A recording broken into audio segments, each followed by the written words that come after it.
वेगळं महत्व का आलंय आपल्याला सांगतो तुम्हाला. आपल्या कंपनीचं मेन फाउंडेशन आहे शॉपी. शॉपी म्हणजे आपल्याकडे आपण शॉपी म्हणत नाही, आपण त्याला एजन्सी म्हणतो.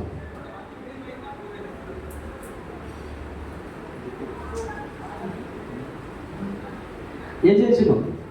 आता एजन्सी कोणती देते आपली कंपनी? डायरेक्ट तालुका मतलब जिल्हा नाही, न कुठला डिस्ट्रीब्युटर नाही, न कुठला होलसेलर नाही, डायरेक्ट तालुक्याला आपण एजन्सी देतो. बरोबर आहे. आणि तालुक्याला एजन्सी दिली की त्याच्या खाली सब एजन्सी देतो आपण. पहिली एजन्सी आहे तालुका, दुसरी एजन्सी आहे सर्कल, जे की आपण जिल्हा परिषद सर्कल म्हणतो. त्याच्यानंतर तिसरी एजन्सी आहे वार्ड. ओके. आता फार महत्वाचा विषय आहे, ज्याला ट्रेडिंग मध्ये ज्याला जमतंय त्याच्यासाठी फार महत्वाचा विषय आहे आपल्याकडे शॉपी घेणार एजन्सी घेण्याचा. आता मी सगळ्यांना एक प्रश्न विचारतो, प्रामाणिकपणाने उत्तर द्या. भुजोले साहेब तुम्ही पण द्या. आपल्याला आता काय करायचंय की फेनाची एजन्सी घ्यायची. फेना डिटर्जंट पावडर एका प्रोडक्टची एजन्सी घ्यायची, एका हे तर ऑर्डर आहे हो. आणि भविष्यामध्ये हे पण एक कमिटमेंट करायचं राहिलं की येणाऱ्या 6 महिन्यामध्ये आपले 100 प्रोडक्ट राहणार आहेत. आणि विशेष म्हणजे ते प्रोडक्ट हे आपल्या घरगुतीमध्येच असणार आहेत, किराणामध्येच असणार आहे. हे पण विशेषता आहे त्याच्यामध्ये. असं नाही की 100 प्रोडक्ट करायचं म्हणजे आम्हाला काय मिळणार नाही. जयपूरला जर गेलो मी तर 200 प्रोडक्ट घेऊन येतो सर. त्याला महत्व नाही.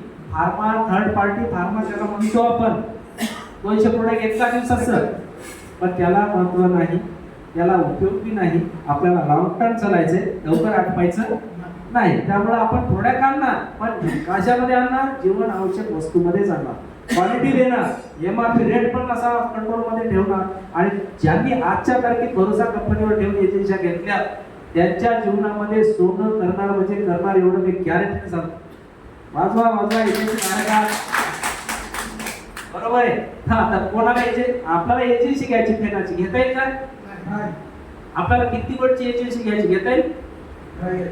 नाही. आपल्याला पार्ले बिस्किटची एजन्सी घेता येईल का 5 रुपयाच्या पुढ्याची? नाही घेता येईल ना. का म्हणून नाही घेता येईल? डिपॉझिट जास्त आहे. अजून कोणाच काय म्हणे काउंट घेता येणार नाही? झालं सर, काउंट घेता येणार नाही.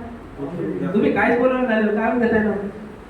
ऑलरेडी गेलेली. ओके, हा एक पहिला प्रश्न आहे. ऑलरेडी ज्याच्या एजन्सी गेल्या त्या भेटत नाही. दुसरी गोष्ट, जिथं जागा रिकामी आहे तर डिपॉझिट जास्त. मग आपल्या कंपनी काय करायची आजच्या तारखेमध्ये की सगळं रान खाली आहे असं करायचं. 11 तालुके म्हणजे काही मोठी गोष्ट नाही. भारतामध्ये महाराष्ट्रात 4000 तालुके, बरोबर आहे. त्याच्यात फक्त 11च केलेत आपले, म्हणजे चमचा बरे नाही, मीठ बरे नाही, खाना बरे नाही म्हणायला काय हरकत नाही. तर 4000 तालुक्यामध्ये एजन्सी द्यायच्या पहिले महाराष्ट्रामध्ये आपल्याला.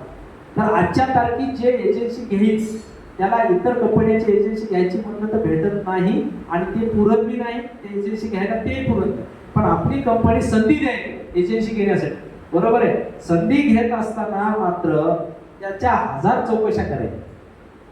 संधी तर घ्यायची, फ्रीमध्ये घ्यायची, कंपनीचं काही इन्व्हेस्टमेंट नाही, पण चौकशी म्हणते एवढी की विचारताच होईना. मी कंटाळून गेलो काही जणांना माहिती देतो, बरोबर आहे. काही जण तर ते तुमचं घर कुठं आहे, फॅक्टरी कुठं आहे.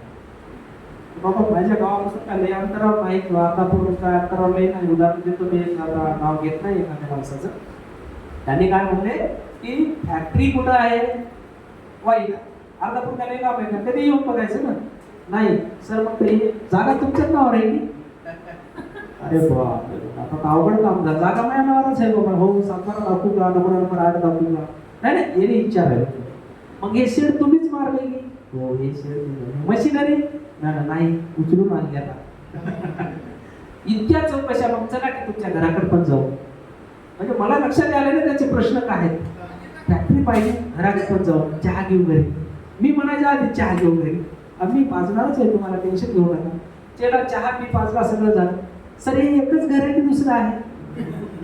अरे बाबा, तुम्ही कंपनीचं काय घेणारा, पार्टनरशिप घेणारा का?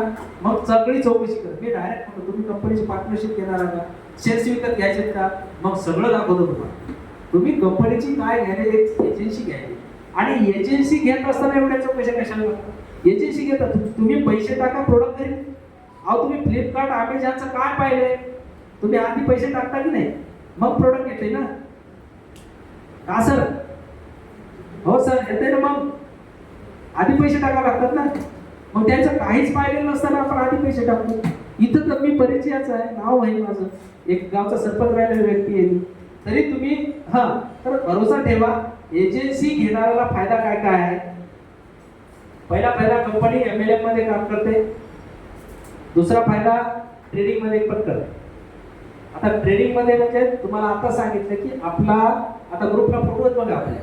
जर कोणी आपल्या ग्रुपला जेवढे आहेत त्यांनी बघा एकदा परत जाऊन की नंदकुमार किराणा दुकान, नंदुस्वामी किराणा दुकान, बरोबर आहे ना? आलचंच त्यांनी एजन्सी घेतली वॉटची. तर त्यांच्या वॉटची एजन्सी दिली, पण त्यांच्या दुकानावरून MRP रेटनं प्रोडक्ट चालले. त्यांचं दुकान वसमतच्या दुकानात, स्वामी किराणा दुकान वसमत, इथून प्रोडक्ट आपले MRP रेटनं चालले. कळमनुरीमध्ये MRP मध्ये चालले, अर्धापूरमध्ये MRP मध्ये चालले, पुसदमध्ये MRP मध्ये चालले, उमरखेडमध्ये MRP मध्ये चालले, माहूरमध्ये MRP मध्ये चालले, बिलोलीमध्ये MRP मध्ये चालले. एजन्सी गेलेले ठिकाण सांगतो की आम्ही, जिथं एजन्सी नाही तिथं मी नावही घेतलं नाही अजून, पण जिथं एजन्सी गेल्या तेच नाव घेतले होते. नांदेडमध्ये MRP रेटनं चालले आपण. मग MRP रेटनं जर आपले हे प्रोडक्ट जर मार्केटमध्ये जात असतं